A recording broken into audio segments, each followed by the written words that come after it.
Yo guys, it's your boy Don alongside with my dad. Yo! And today we're going to be predicting King of the Ring tournament. Now, unfortunately, we did miss Backlash's predictions, but we did do WrestleMania, and there was actually a comment that says, continue doing them. So, you know what?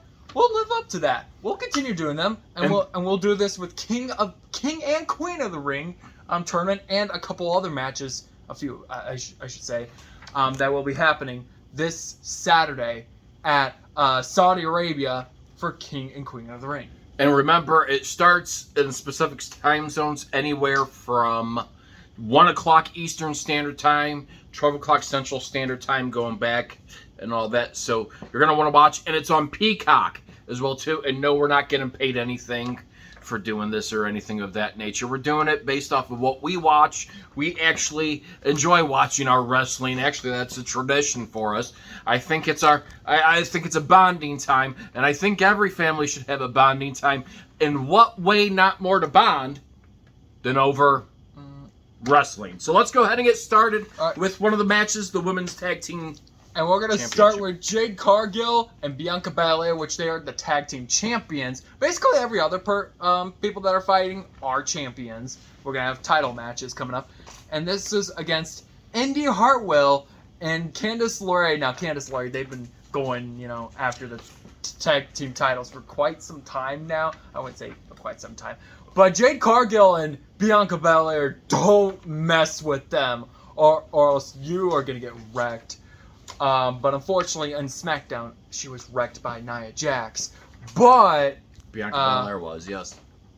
But I do think Bianca Belair is going to get the win alongside with Jade Cargill to retain the tag team titles. I like this matchup simply because it's on both sides. It's cocky people, it's confident people, and that's what you got to have. You got to have that confidence. And now Candice LeRae, she's been a little bit out there lately with everything, with trying to injure. Indy Hartwell didn't look like she was going more towards that, but then she really started, in the last couple of weeks, started shifting to really help LeRae out. And I think it's a great match. But you're talking an unwreckable force to actually be reckoned with. Bianca Belair is certainly great. She really is. She has proven why she's the EST in WWE.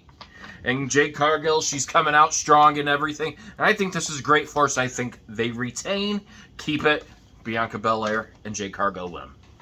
All right, next is Chad Gable and Bronson Reed and Sami Zayn in a triple threat match for the Intercontinental title. Now, last time when we did these WWE predictions, Sami Zayn won the Intercontinental title. He did. He had to fight it against Chad Gable, which, he's been going after the Intercontinental for quite some time, along with Bronson Reed. But Chad Gable's been the big one here because after, losing to Sami Zayn, he just had enough.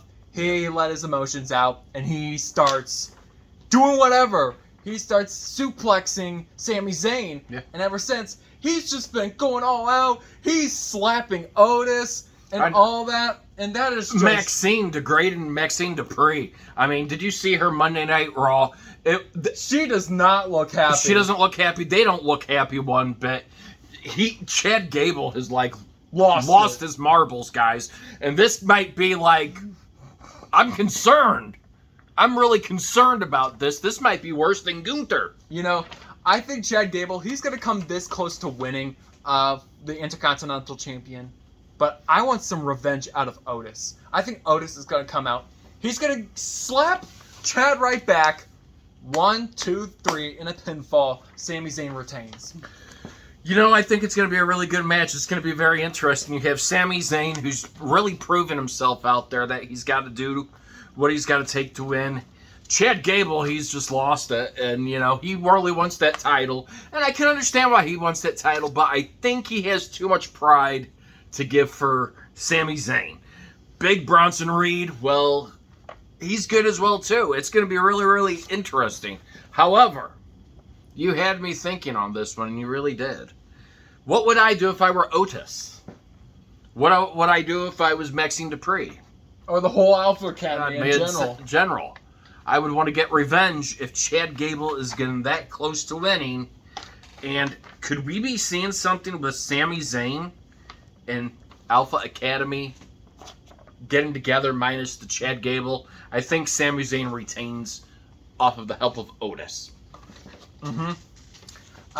So now we got Liv Morgan, Becky Lynch for the Women's World Championship. Now, back when we did WrestleMania predictions, Rhea Ripley retained the Women's World Championship, but Correct. unfortunately, due to injuries, she had to vacate the title. So it became a battle royale, and all of a sudden, I believe it was between Liv Morgan and Becky Lynch in the Rumble match, or battle royale is what they call it, not Royal Rumble, but battle royale.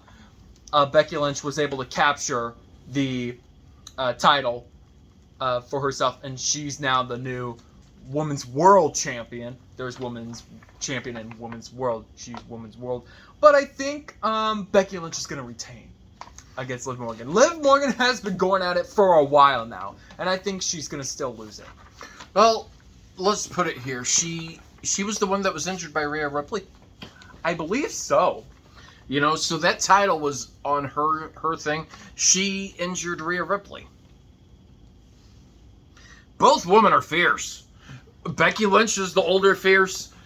Liv Morgan is the younger fierce. I like them both. I like their ambition. I like their style. I like their cockiness. It's what you need to survive in wrestling. Mm-hmm. Although I like Liv Morgan's energy a little bit better than Becky Lynch. And I'm sorry, guys. It's just how I feel. That being said, I think Liv Morgan gets the title. I think it's going to be I think it will shock everybody, but I think Liv Morgan strips Becky Lynch of the title. I mean, to be fair, someone has to get dethroned at least one wrestler match. has to get dethroned as being a champion in wrestling like this. And I think that's it. And, you know, Liv Morgan's on her revenge tour. And I think she's got the components in place. She was a dangerous wrestler before, and she's just as dangerous now. All right. So now with that, you know what? I think the King of the Ring might be like after the the Women's King of the Ring. Yeah. So we'll do the women's first. The Women's King of the Ring is Lyra Valkyra. and Nia Jax. Honestly, I'm this new girl that's up here. She's been off to a hot start in the WWE as to her Nia Jax. She's just squishing wrestler after wrestler after wrestler, squishing like 300 pounds right on. Annihilated. Yep. She is annihilating everybody in her way. And if you know what? I'm going to go with an upset here. Wow. I want this new wrestler to win. Lyra? I'll just say Valkyra. Valkyra? I'll just call her by that. Valkyra. I think she's going to upset Nia Jax. I mean, I think Nia Jax has lost a couple matches before. And I think this is the one that she loses. And Valkyra is going to have a really hot start to WWE, officially being crowned as the Queen of the Ring. What's your take? You know, I like it. But let's face it, Nia Jax is an unstoppable force as well, too. If you watched SmackDown Friday, her against Bianca Belair, she showed what power she had.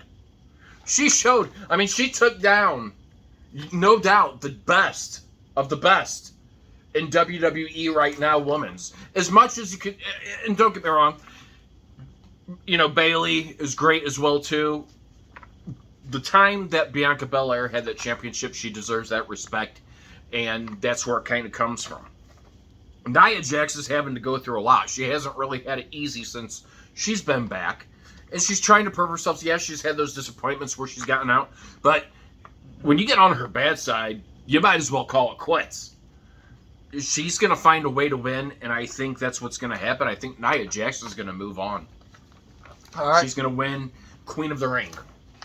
Mm-hmm. Again, like I said, Nia Jax, she's just... there are wrestlers out there, and it's not just women. There's guys out there that are also unstoppable forces. Randy Orton versus Gunther for the King of the Ring, to get crowned as the King of the Ring. Now, Randy Orton, he went through quite a few wrestlers there. He just had to beat the Bloodline.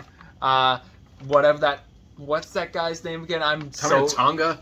Tonga, wherever the frick these Tongalawa dudes are coming from. I don't know. But all I do know is... I know Paul Heyman's running scared. I hope Roman Reigns one day comes out and just, like, obliterates the bloodline, because he had... He has to dissolve it. I mean, he's going to keep that going. But Gunther, in the semifinals earlier this week, he did beat Jey Uso. Yeah. And, Jey Uso has been putting up a good by fight. submission. Yeah, by submission. So actually, I think he was kind of, submission or whatever you want to call it, because, he kind of fainted or whatever. He fainted, tapped out. Well, yeah, it was by submission, whatever they call it. But I do think I think it's going to be in an intense King of the Ring match. I know my dad wants Orton to win, so I'm going to go with Gunther, because he's the ring general. Of course he's going to win the King of the Ring. By the way, earlier, a couple months ago, I wouldn't say a couple months ago, but like earlier in April, he actually got dethroned as the Intercontinental Champion. So this could give him something else, King of the Ring. And I think he's going to win the King of the Ring tournament by beating Randy Orton in submission. You think he's going to tap out? Oh, not submission, pinfall. I like them both. I like the ring general for his confidence. I like Randy Orton for his confidence as well too. I admire it. I like the respect between those two. Two good matches. Two great wrestlers. The Viper coming back, from injury and everything. Gunther, he was just on a hot roll with the Intercontinental Championship, longest 666 days in history. That's he is no doubt the ring general. Nobody's going to be able to break that record. I don't really think anybody's going to be able to beat that record one bit. That being said, I think this is tough. I think this is really, really tough. As much as I could say Gunther is going to win that match, I just have that gut feeling. I heard something interesting from Wade Barrett tonight that Randy Orton, on Friday on SmackDown, Randy Orton has never won the King of the Ring. This would be huge if he wins that. I guess Gunther won a King of the Ring? He wants to win King of the Ring. He wants to win. This would be special for Randy Orton just because of his age and everything.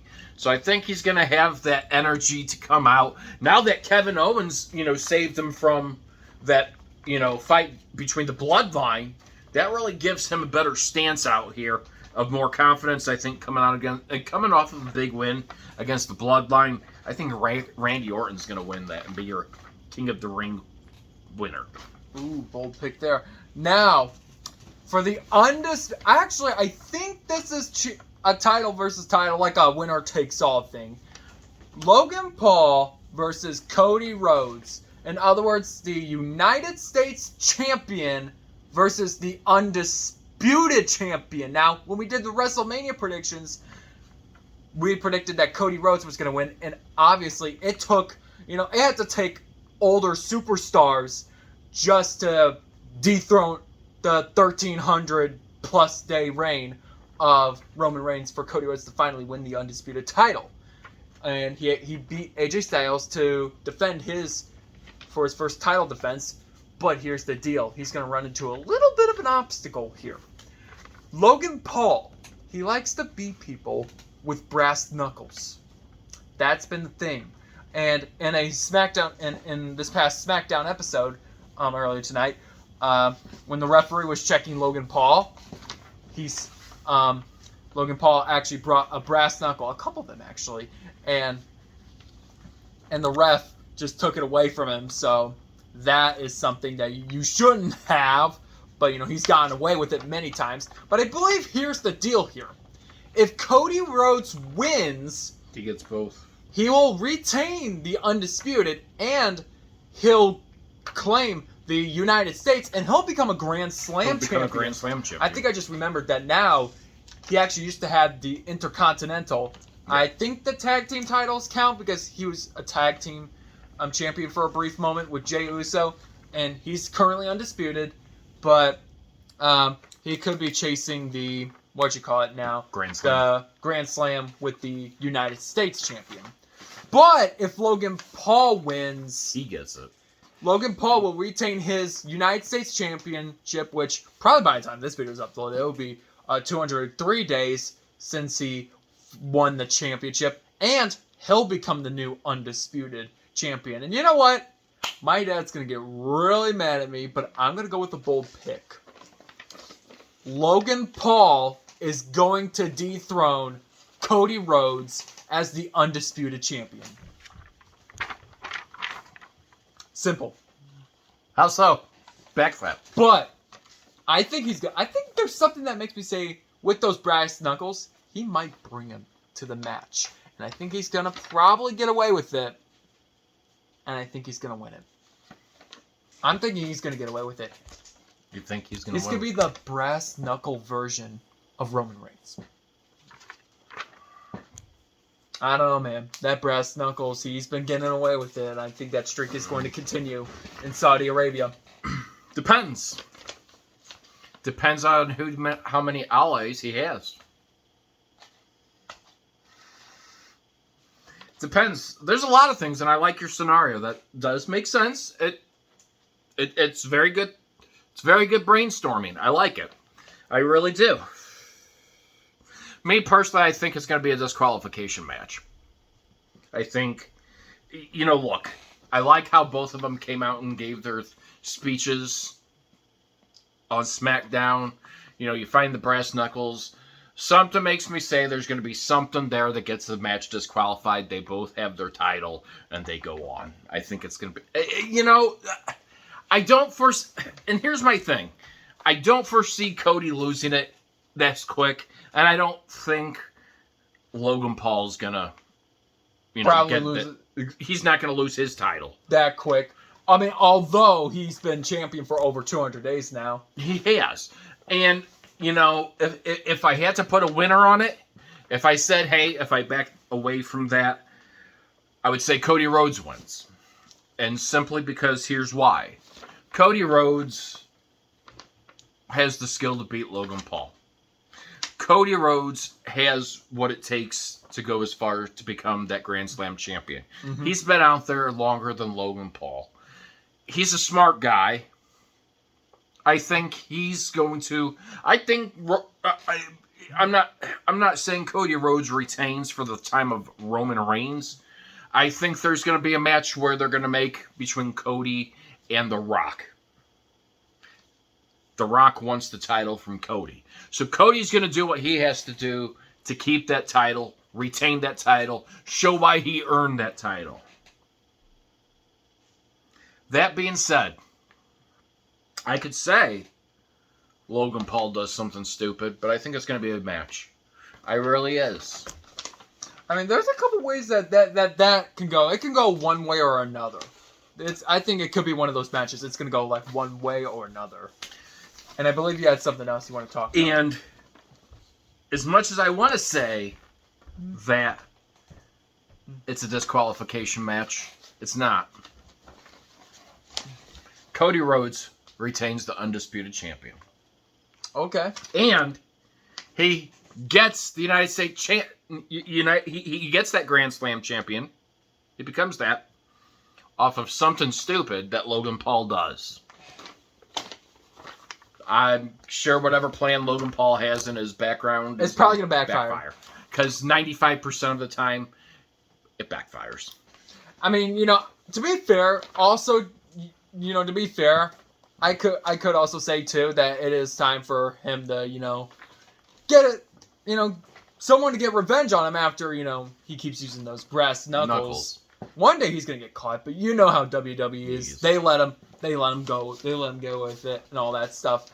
And like I said, I think he has something else to say. Correct. If you watched SmackDown Friday night, let me know what you think might be coming on this. We saw the Street Profits and LA Knight team up to take on Carmelo Hayes, Grayson Waller, and A-Town Austin Theory Down Under. Now, here's the funny thing about it.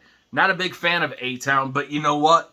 I actually like this. It's three cocky people. Carmelo Hayes, Grayson Waller and A-Town Down Under, Austin Theory. You can't deny for his age and everything, he's good. He really is. I like if they forming something together.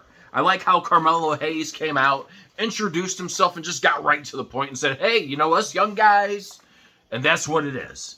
Street Profits, LA Knight, older group of people. They put on a great match. I would love to see them do more matches with each other. Let me know if you like that theory at all. Let us know your predictions as well, too.